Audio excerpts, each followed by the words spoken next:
வணக்கம். மாலை முரசு செய்திகளை விரிவாக பார்ப்பதற்கு முன் தலைப்புச் செய்திகளை பார்க்க. வேங்கை வயலில் நீர்த்தேக்க தொட்டியில் 2 பேர் மலம் இருக்கும் பையுடன் அமர்ந்து பேசுவது போன்ற வீடியோ வெளியாகி பரபரப்பு. 3 பேர் குற்றவாளிகள் என காவல்துறை குற்றப்பத்திரிகை தாக்கல் செய்த நிலையில் பரவும் வீடியோ.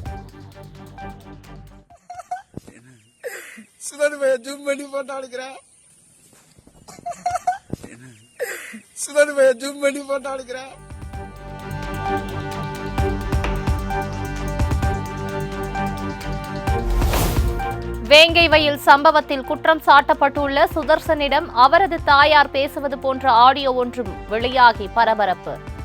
அடிச்சாலும் குற்றத்தை ஒப்புக்கொள்ளக் கூடாது என சுதர்சனின் தாயார் பேசும் ஆடியோ வைரல்.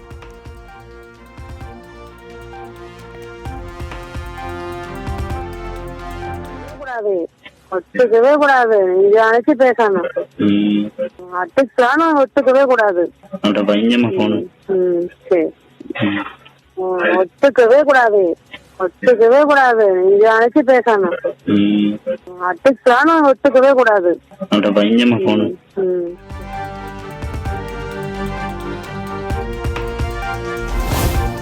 வேங்கை வயல் வழக்கில் ஆயுதப்படை காவலர் முரளிராஜா உள்ளிட்ட 3 பேர் மீது குற்றப்பத்திரிகை தாக்கல் என உயர்நீதிமன்றத்தில் தமிழக அரசு தகவல்.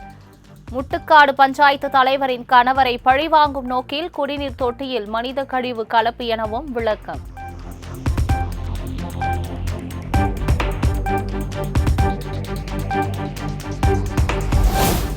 வேங்கை வயல் வழக்கில் காவல்துறையின் குற்றப்பத்திரிகையை விசாரணை நீதிமன்றம் ஏற்கக்கூடாது.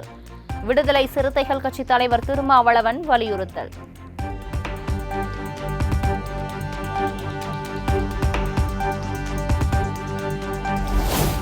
பட்டியலின சமூக மக்கள் குடிக்கும் தண்ணீரில் அதே சமூகத்தை சேர்ந்தவர்களே மலம் கலந்ததாக காவல்துறை கூறுவது அதிர்ச்சி அளிக்கிறது.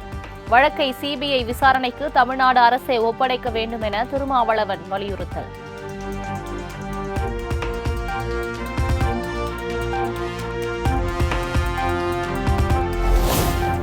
வேங்கை வயல் விவகாரத்தில் உண்மை குற்றவாளிகளை கண்டறிய வேண்டுமெனில் வழக்கை சிபிஐ வசம் ஒப்படைக்க வேண்டும். வழக்கை முடிவுக்கு கொண்டு வர வேண்டும் என்ற நிர்பந்தம் காரணமாக பாதிக்கப்பட்ட மக்கள் மீதே குற்றம் சாட்டப்படுவதாகவும் மார்க்சிஸ்ட் மாநில செயலாளர் சண்முகம் விமர்சனம்.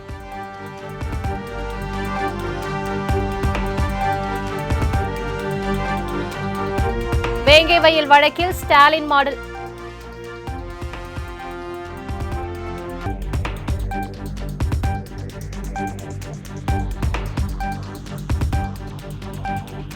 வேங்கை வயல் விவகாரத்தில் யாரை காப்பாற்ற யாரை பலி கொடுப்பது என இயக்குநர் ப. ரஞ்சித் கேள்வி.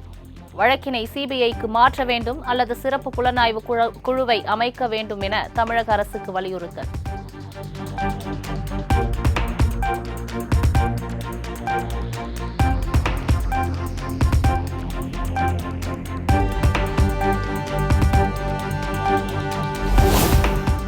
பஞ்சாப் மாநிலத்தில் தமிழக கபடி வீராங்கனைகள் மீது தாக்குதல் நடத்தப்பட்ட சம்பவம். காலில் காயம் ஏற்பட்டு நடக்க முடியாமல் தவித்த தமிழக மாணவிகள் குறித்த அதிர்ச்சி காட்சி வெளியீடு.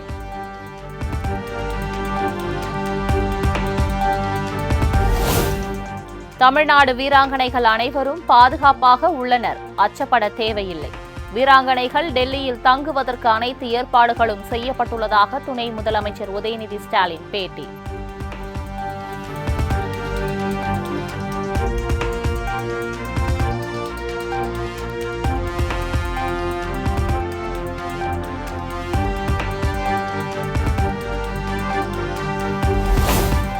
அரசியலில் அனாதையாக சுற்றித் திரிபவர்கள் எல்லாம் ஆட்சிக்கு வர நினைக்கிறார்கள். மாற்றுக் கட்சியினர் திமுகவில் இணையும் நிகழ்ச்சியில் முதலமைச்சர் மு.க. ஸ்டாலின் விமர்சனம்.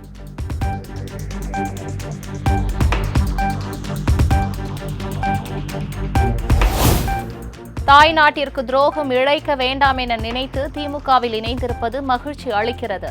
நாம் தமிழர் கட்சி குறித்து மறைமுகமாக சாடிய முதலமைச்சர் மு.க. ஸ்டாலின். நிலையை சுற்றி கொண்டிருக்கிறவர்களெல்லாம் இன்றைக்கு அதை பிதற்றிக் கொண்டிருக்கிறார்கள். நான் யார், எப்படிப்பட்டவர், எந்த கட்சி தலைவர் என்றெல்லாம் சொல்ல விரும்புகிறேன்.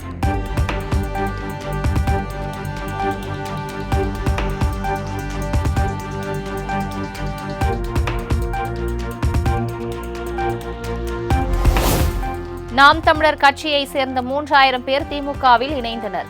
8 மாவட்ட செயலாளர்கள் உட்பட 50க்கும் மேற்பட்ட நிர்வாகிகளும் திமுகவில் ஐக்கியம்.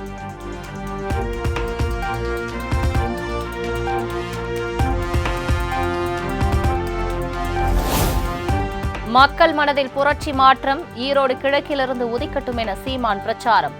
உலகின் பல்வேறு அரசியல் மாற்றங்கள் ஒரு புள்ளியிலிருந்து தொடங்கியவைதான் எனவும் பேச்சு.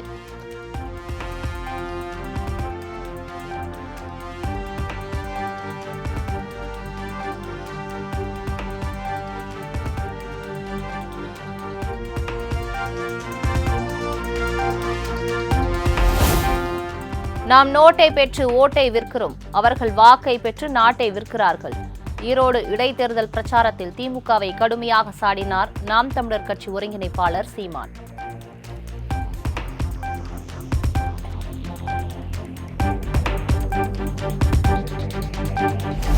பிரபாகரனை சந்தித்தது குறித்து யாருக்கும் நிரூபிக்க வேண்டிய அவசியமில்லை என சீமான் கருத்து. புகைப்படம் போலி என்பதற்கான ஆதாரத்தை வெளியிடுங்கள் என மீண்டும் வலியுறுத்தல்.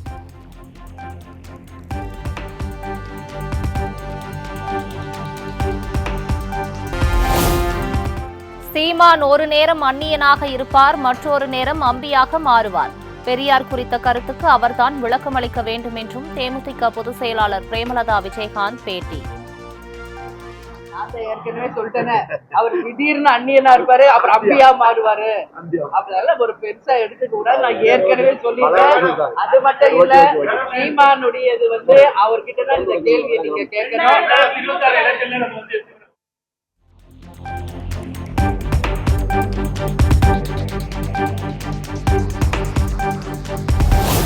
நாதாக தலைமை ஒருங்கிணைப்பாளர் சீமானை ஒருமையில் பகிரங்கமாக சாடிய வருண்குமார் ஐபிஎஸ். திரள் நிதி திருடிய உனக்கே இவ்வளவு திமிர் என்றால் உழைத்து படித்து முன்னேறியவர்களுக்கு எவ்வளவு திமிர் இருக்கும் என சமூக வலைதளத்தில் பதிவு.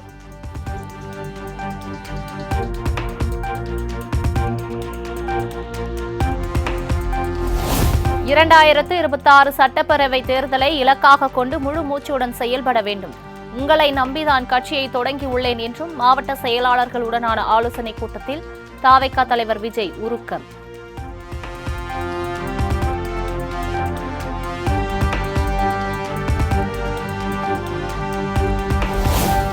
தமிழக வெற்றிக் கழகத்தில் புதிதாக நியமிக்கப்பட்ட நிர்வாகிகளுக்கு நியமன கடிதத்துடன் வெள்ளி நாணயம் பரிசு. கோவை, ஈரோடு, கரூர் மாவட்ட செயலாளர்களை நியமித்து அக்கட்சி தலைவர் விஜய் வாழ்த்து.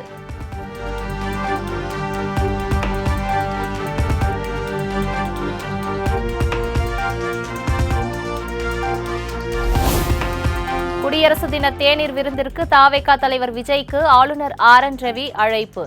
திமுக கூட்டணி கட்சிகள் புறக்கணித்த நிலையில் விஜய்க்கு அழைப்பு விடுத்துள்ளதால் அரசியல் வட்டாரத்தில் சலசலப்பு.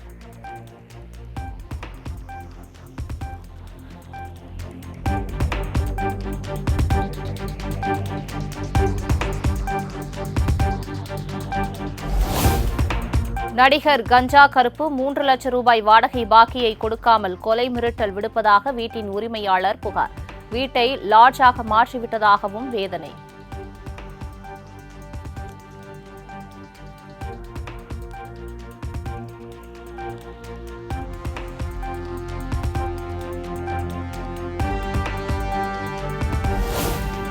வாடகை வீட்டின் உரிமையாளருக்கு கொலை மிரட்டல் விடுத்தாரா நடிகர் கஞ்சா கருப்பு? ஆடியோ ஆதாரங்கள் வெளியாகி பரபரப்பு.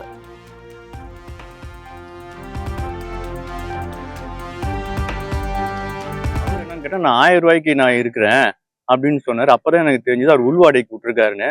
அப்ப அந்த டைம் நான் பார்த்தேன், வீடு ஃபுல்லா மதுபான பாட்டில்களும் பீர் பாட்டிலும் தான் கப்பல் அடக்கி வச்சு கிட்டத்தட்ட ஒரு லாட்ஜ் மாதிரி இருந்தாரு.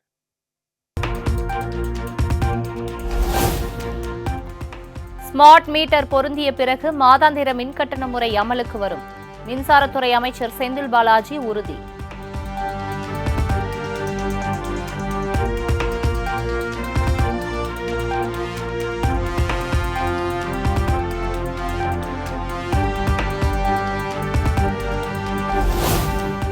ரவுடிகளுக்கு பட்டப்பெயர் வைப்பதை காவல்துறையினர் தவிர்க்க வேண்டும் என காவல்துறையினருக்கு அறிவுறுத்தல். பாம் சரவணன், பாம்பு நாகராஜன் போன்ற பெயர்களை பார்த்தாலே அச்சமாக இருப்பதாகவும் சென்னை உயர்நீதிமன்ற நீதிபதிகள் அதிருப்தி.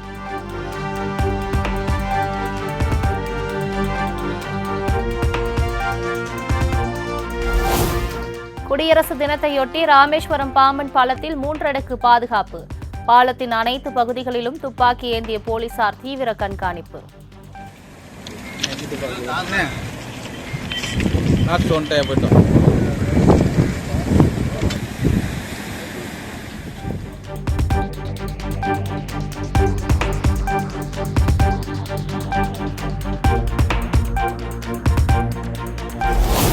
கடந்த 10 ஆண்டுகளில் பிரதமர் மோடி தலைமையிலான மத்திய அரசின் பெரும்பாலான கொள்கை பணிகள் நிறைவடைந்துவிட்டன. குஜராத்தில் நடைபெற்ற நிகழ்ச்சியில் மத்திய உள்துறை அமைச்சர் அமித் ஷா பேச்சு.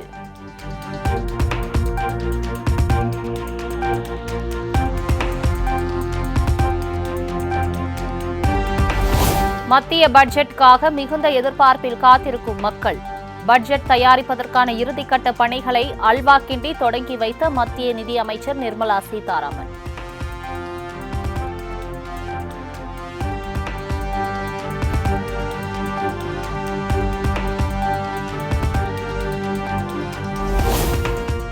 டெல்லிக்கு ஷீலா தீக்ஷித்தின் வளர்ச்சி மாடல் தான் வேண்டும். பொய்யான பரப்புரைகளை மோடியும் கெஜ்ரிவாலும் செய்து வருவதாக ராகுல் காந்தி குற்றச்சாட்டு.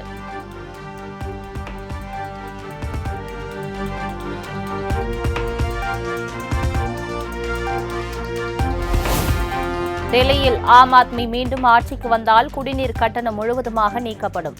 உத்தம் நகரில் நடைபெற்ற தேர்தல் பிரச்சார கூட்டத்தில் முன்னாள் முதலமைச்சர் அரவிந்த் கெஜ்ரிவால் திட்டவட்டம்.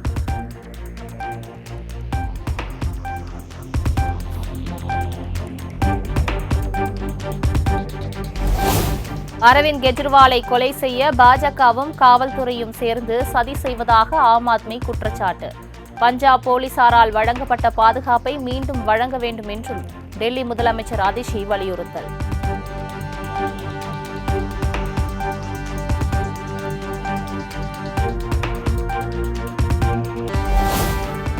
அதானி குழுமத்திற்கு அளித்த ஒப்பந்தத்தை ரத்து செய்தது இலங்கை அரசு. ஊழல் புகார்கள் எழுந்த நிலையில் நடவடிக்கை.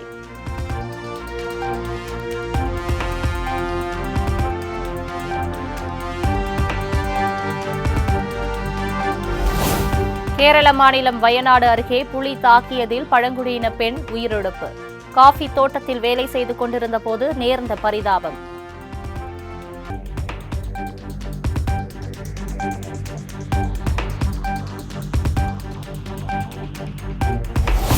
கேரள மாநிலம் திருச்சூர் வனப்பகுதியில் தலையில் பலத்த காயத்துடன் 3 நாட்களாக சுற்றித் திரிந்த யானை.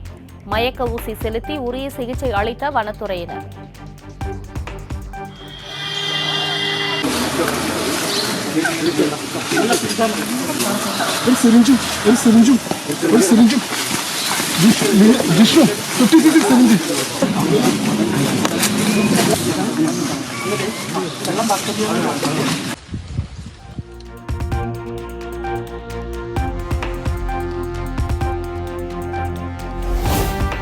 அசாம், உத்தரகாண்ட் மாநிலங்களில் விறுவிறுப்பாக நடைபெற்ற குடியரசு தின அணிவகுப்பு ஒத்திகை. கையில் துப்பாக்கியுடன் வீறு நடை போட்ட வீரர் வீராங்கனைகள்.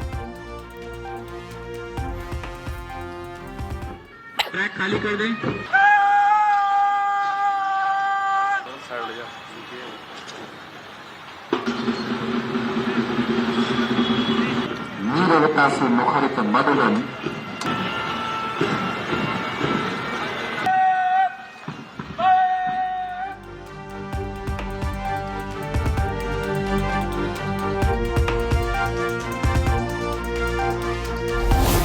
குடியரசு தினத்தை முன்னிட்டு புதுச்சேரி தனியார் கல்லூரியில் 5000 மாணவர்கள் ஒன்றிணைந்து மனித அசோக சக்கரத்தை உருவாக்கி உலக சாதனை. கையில் தேசிய கொடியுடன் நீல நிற சீருடையில் அசத்தல்.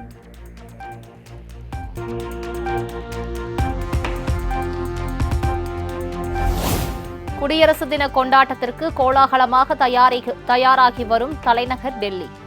வண்ண மின் விளக்குகளால் ஜொலித்த குடியரசுத் தலைவர் மாளிகை மற்றும் இந்தியா கேட்.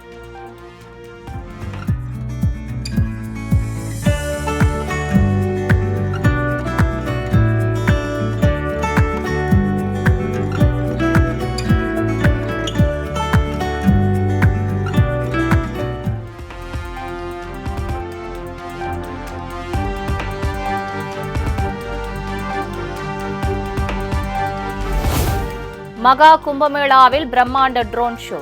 லட்சக்கணக்கான பக்தர்கள் வருகை தரும் நிலையில் கண்கவர் காட்சி.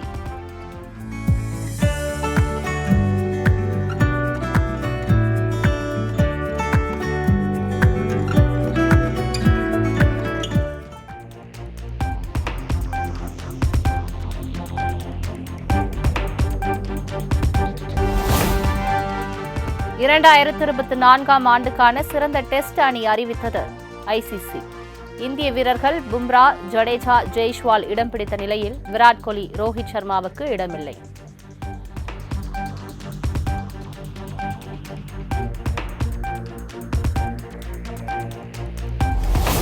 (2024) ஐசிசி மகளிர் ஒருநாள் அணியில் இடம் பிடித்த இந்தியாவின் ஸ்மிருதி மந்தனா, தீப்தி சர்மா திறமை மற்றும் சிறந்த செயல்பாட்டின் அடிப்படையில் தேர்வு.